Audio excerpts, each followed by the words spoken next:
Buenas noches, ingenieras y compañeros. Nosotros somos el grupo número uno. Vamos a hablar sobre el capítulo número 2 del libro guía. El dinámico ambiente del comercio internacional, perspectiva global, comercio, proteccionismo, barreras y organizaciones vinculadas. Ok, siguiente diapositiva.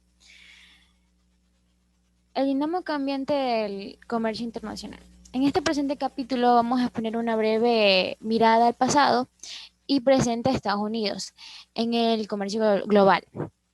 También abordaremos algunos conceptos que son importantes para comprender la relación entre el comercio internacional y la política económica nacional.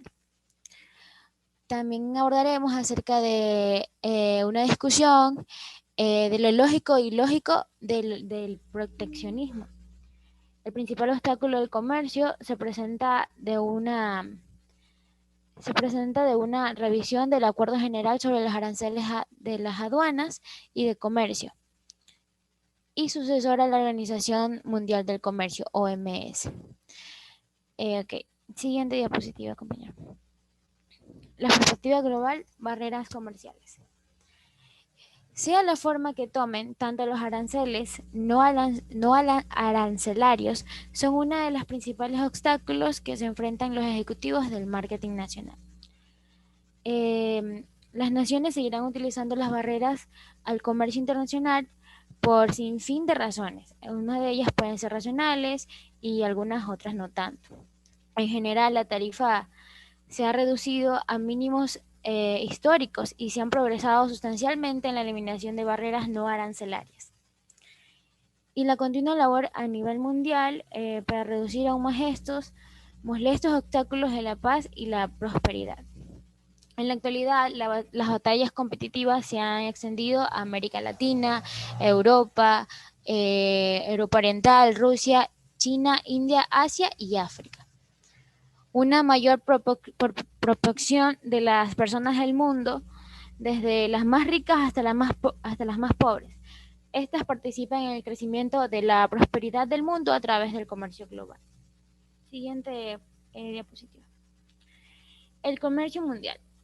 Podemos decir que el comercio mundial es una actividad económica muy importante. Debido a ello, la tendencia es que los diferentes países traten de controlar el comercio internacional para su propio beneficio. A medida que la competencia se intensifica, crece la tendencia hacia el proteccionismo.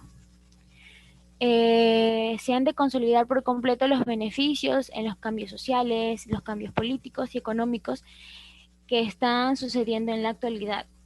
El libre comercio debe prevalecer en cada rincón del mercado global. La creación de la Organización Mundial del Comercio, OMS, representa una de las mayores victorias del libre comercio en décadas. Siguiente diapositiva. Ok. Comercio internacional y multinacional estadounidense. Aquí entraremos un poquito más en contexto. El rápido crecimiento de las economías afectadas por la guerra y los países antes subdesarrollados, juntos con la cooperación y asistencia económica en gran escala, condujeron a nuevas oportunidades globales del marketing. Los crecientes estándares de vida y los amplios mercados de consumo e industriales extranjeros crearon las oportunidades para que las empresas estadounidenses expandieran sus exportaciones e inversiones en todo el mundo. A finales de la década de 1960, las corporaciones multinacionales estadounidenses se enfrentaban a importantes desafíos en dos frentes: la resistencia a las inversiones directas y las crecientes. Estas crecientes competencias en el mercado de exportación e inversiones de las empresas de la Unión América en Europa y Latinoamericana acercaron el temor de estas naciones sobre el crecimiento y dominio de las multinacionales en las multinacionales estadounidenses. En resumen, el poder y potencial económico se distribuyeron de maneras más uniformes entre los países que se imaginó, como se advirtió en Europa acerca del dominio de las multinacionales estadounidenses. En lugar de ello, en la actualidad existen otros países que comparten la posición que ocupa dicha nación en el comercio internacional. Gracias. A continuación, mi compañera. Este, bueno, como la compañera ya indicó, en la parte el poder y potencial económico se distribuyó, ¿verdad? De manera como que más uniforme. En este caso, advirtió a Europa cerca del dominio de las multinacionales estadounidenses. En este caso, el PNB del mundo creció de manera considerable, ya que también lo hizo la producción manufacturera del planeta. Todos los países compartieron un total económico como que mucho mayor. Este cambio también como que se vio reflejado en el crecimiento del CMN de otros países. Bueno, en otra parte indicaba que entre otras dimensiones, ¿verdad?, del poder económico mundial, la balanza del comercio en sí, de mercancías, también se veía reflejado en el cambio de papel de las empresas estadounidenses en la escena del comercio mundial. La siguiente diapositiva. Ya. Como aquí se indicaba, en este caso tenemos unas siglas de bastante interés, la cual son Telecan, ALCA y CEAP. Bueno, ¿qué quiere decir cada una de ellas? En la parte de Telecan viene a ser la creación en sí del área de libre comercio de las Américas, que es en el ALCA, y en el CEAP es la cooperación económica Asia-Pacífico. Bueno, son los principios de los bloques comerciales globales que muchos expertos creen que dominarán los patrones del comercio en un futuro. Bueno, y se indicaba que un poquito más allá del siglo XXI, ¿verdad? El crecimiento de la economía de Estados Unidos, más o menos al final de la década de los 90, se desaceleró en sí de manera importante, ya que fue como que tipo más impresionante del 2009. La siguiente diapositiva, por favor. En la parte de la balanza de pagos, cabe indicar que se registra todas las transacciones financieras entre sus residentes y aquellos del resto del mundo durante un periodo dado. Generalmente lo realizan en el lapso de un año. También es una medida económica importante que utilizan las tesorerías, bancos centrales y otras agencias gubernamentales, cuya responsabilidad de ellos es mantener la estabilidad económica interna y externa. En estos dos lados existe un lado positivo y un lado negativo. En el lado positivo de la balanza de pagos, pues de Estados Unidos, centrándonos en ello, se encuentran las ventas por exportación de mercancía, el dinero que gastan los turistas extranjeros, los pagos a la nación por concepto de seguros, transportación y servicios similares en sí. Los pagos de dividendos e intereses sobre las inversiones antes habladas y los rendimientos de capital invertido en otros países. Y en la parte del lado negativo tenemos que se encuentran los costos de bienes importados, el gasto de los turistas estadounidenses en tierras extranjeras, y las nuevas versiones foráneas y el costo de ayuda militar y económica externa que ellos obtienen de eso, ya que existe un déficit cuando los pagos internacionales son mayores que los ingresos. Bueno, esto se puede como que reducir o eliminar al aumentar los ingresos internacionales del país en sí, por medio de reducir los gastos en otras naciones o en ambas. La siguiente, por favor. En la parte del estado de balanza de pagos tenemos cuenta corriente, cuenta capital y cuenta de reservas oficiales. En la parte de cuenta corriente tenemos que es como que un registro de todas las exportaciones e importaciones de mercancías, o sea, bienes y servicios, más las transferencias unilaterales de fondos. En la parte de la cuenta capital, pues tenemos que es un registro de las inversiones que realizan directamente, de inversiones de la cartera y de movimiento de capital a un periodo corto hacia distintos países. Y en la cuenta de reservas oficiales tenemos que es un registro de las exportaciones e importaciones de oro, aumento o disminución de divisas extranjeras. También de aumento o disminución de los pasivos de bancos centrales foráneos que mantengan. A continuación, bueno, cabe recalcar que de estas tres cuentas, ¿verdad? La cuenta corriente es de importancia, es de suma importancia. ¿Por qué? Pues porque incluye todas las cuentas del comercio internacional que se comentó de bienes y servicios. ¿Qué quiere decir esto? Que las cuentas de valor de todas las mercancías exportadas e importadas, bueno, y de todos los ingresos o pagos provenientes de la inversión, o sea, crecen el déficit comercial en este caso que estábamos hablando de Estados Unidos, y bueno, indican que las presiones han empezado como que a empujar el valor del dólar a niveles inferiores. Y cuando en sí se topa el tema de las divisas, pueden intercambiarse por más dólares los productos y compañías estadounidenses en sí.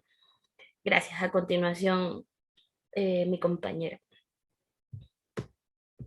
Bueno, ahora vamos a abordar el tema de la lógica y lógica de la protección. Pues bien, se dice que las protecciones defienden las incontables razones para mantener las restricciones gubernamentales sobre un comercio, pero en esencia todos los argumentos se pueden clasificar como lo voy a explicar a continuación. Para empezar, tenemos la protección de una industria incipiente, es decir, dentro del país, la protección del mercado local, pues que quiere decir relativamente lo mismo, la necesidad de conservar el dinero dentro del país para que esto fluya y la economía pueda, pues, como bien dice la palabra, fluir normalmente, con la conservación del estándar de vida de los salarios reales, una industrialización de una nación con sueldos bajos, mantenimiento de empleo y reducción de desempleo, defensa nacional, aumento del tamaño de los negocios y las represalias y estrategias de negociación. Siguiente diapositiva. Pues bien, las barreras comerciales, estas son conocidas como intervenciones restrictivas de un gobierno en el comercio internacional, tales como tarifas arancelarias y una variedad de barreras no arancelarias, que incluyen como por ejemplo las cuotas, los boicots, las barreras monetarias y las barreras de mercado. Pues bien, se imponen estas barreras en contra de importaciones y de empresas foráneas, es decir, del exterior, aunque la inspiración para tales barreras no puede ser económica o política. Las industrias locales las alientan, sea o no que estas barreras resulten económicamente lógicas. Por otro lado, los aranceles, pues, son tarifas que impone el gobierno sobre los bienes que entran por sus fronteras. Los aranceles pueden utilizarse para generar ingresos, para desalentar la importación de bienes o, a su vez, para ambas cosas. Siguiente diapositiva, por favor. Pues bien, los tipos de gravámenes aduaneros que se utilizan se clasifican como valorem específicos y los compuestos.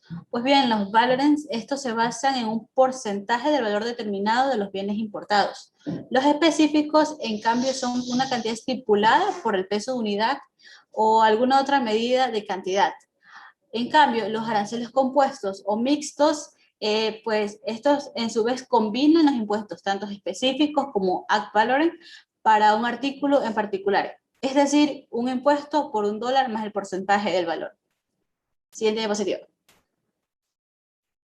Pues bien, ahora tenemos las cuotas y licencia de importación. Es un límite específico en unidades o cifras monetarias que se aplica a un tipo específico de producto. Pues bien, las cuotas de importación son un instrumento de política comercial mediante la cual un país establece límites de importación de determinados productos de acuerdo a la estrategia comercial que quiere llevar a cabo. Por otro lado, tenemos los boicots y embargos, que pues como podemos leer dice que es la restricción absoluta en contra de la compra e importación de ciertos productos, servicios o ambos, provenientes de otros países. Pues bien, esto consiste en no realizar transacciones económicas con una persona, empresa o país como medida de represalia por alguna de sus acciones. El boicot es una medida contraria al desarrollo normal del comercio y siempre afecta a terceros, no solo a quien va dirigido. A continuación, mi compañero.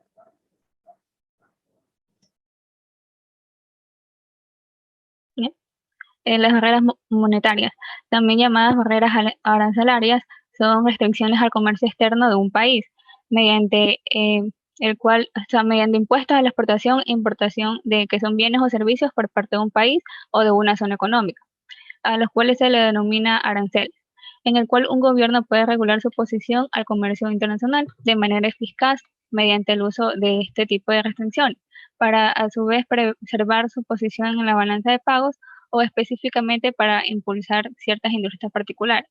Dos de estas barreras principales son el bloqueo de divisas y los requisitos de aprobación gubernamental para la compra de divisas extranjeras.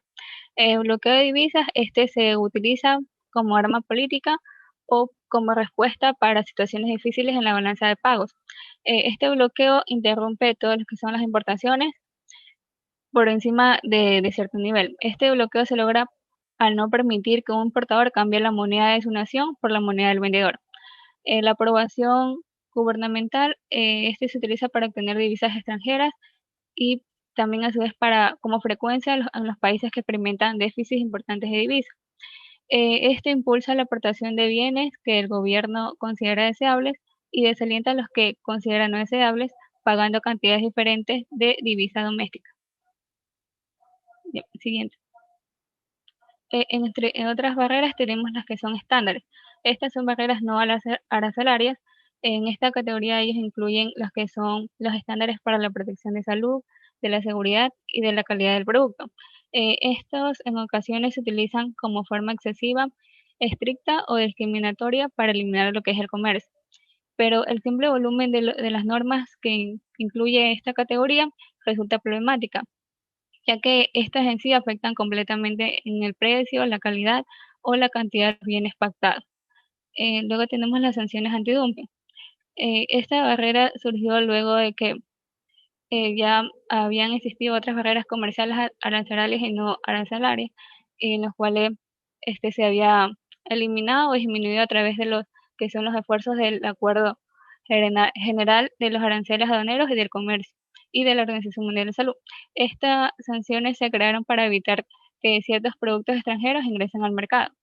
Estas leyes también se diseñaron para que ciertos productores extranjeros no fijen precios predatorios, es decir, que no vendan sus productos en otro país por un costo inferior al de la producción para retirar lo que es a la competencia y que ellos tomen el control del comercio, o sea, del mercado. Y luego tenemos los que son los subsidios domésticos y los estímulos económicos. Estos subsidios durante un largo tiempo ciertos países denunciaron estos subsidios porque ellos decían que algunos, o sea, que les brindaban una ventaja una ventaja injusta a ciertas empresas dentro del mercado global. Entonces, luego los países que ya eran más pequeños se defendieron ante estos subsidios y, por ejemplo, Ecuador durante ese tiempo aumentó lo que eran los aranceles sobre 600 tipos de productos. Luego tenemos el Acuerdo General sobre los Aranceles Aduaneros y Comercio. Este acuerdo se basa en reuniones periódicas en las cuales se llegan a acuerdo los que son los países involucrados que firmaron este acuerdo, en el cual se reúnen para reevaluar los que son las barreras comerciales y para establecer las normas internacionales diseñadas para fomentar el comercio. En general, este acuerdo abarca 3 elementos básicos. El primero, que es el comercio debe llevarse a cabo en bases no discriminatorias. El segundo, se debe permitir la protección de las industrias locales a través de los aranceles aduaneros y no mediante medidas comerciales tales como las cuotas de importación.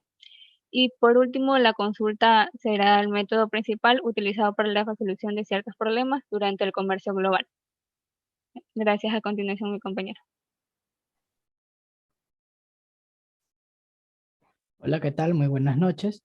Empezaré hablando pues sobre la Organización Mundial de Comercio o OMC. Bien, esta organización fue creada en 1994 durante la firma de acuerdos comerciales en Marruecos, denominada también Ronda de Uruguay. Básicamente, pues fue una aportación por parte de los delegados de Estados Unidos en crear unas normas que gobiernen el comercio de manera internacional. A diferencia de la AGAC, sus decisiones son legalmente vinculantes. La OMC no está libre de personas o de países que estén en contra de estas normas. Sin embargo, pues ciertas decisiones que ha tomado y ciertas lógicas mundiales de comercio, pues han ganado la aceptación de toda la comunidad internacional y comercial. por lo cual pues esta organización permite a los países establecer normas y pues compartir ciertos conocimientos pues para dinamizar mejor las economías. La tergiversación del espíritu de la GAC y de la OMC. Desde la creación de la Organización Mundial del Comercio, ha habido aquellos países que buscan ciertas lagunas legales o formas de evadir estas disposiciones que se las dan. Como decía, la OMC es un ente de regulación, por lo cual pues establece ciertos límites en cuanto a sobrepasarse la producción o a su vez pues hacer terciarizaciones en economías de escala.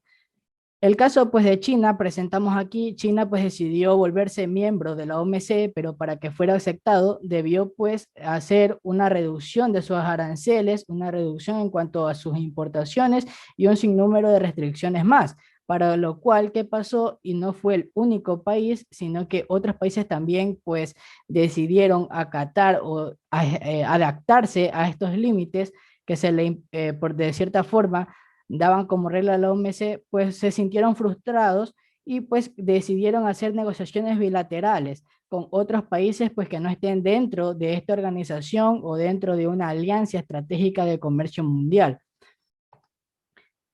¿Qué es el Fondo Monetario Internacional y qué es el Banco Mundial? Bien, el Fondo Monetario Internacional ayuda a mantener la estabilidad de los mercados financieros y auxiliar a los países en busca de desarrollo, reestructuración de economía, apoyar pues todo lo que es la parte de infraestructura tecnológica, inversión, etcétera.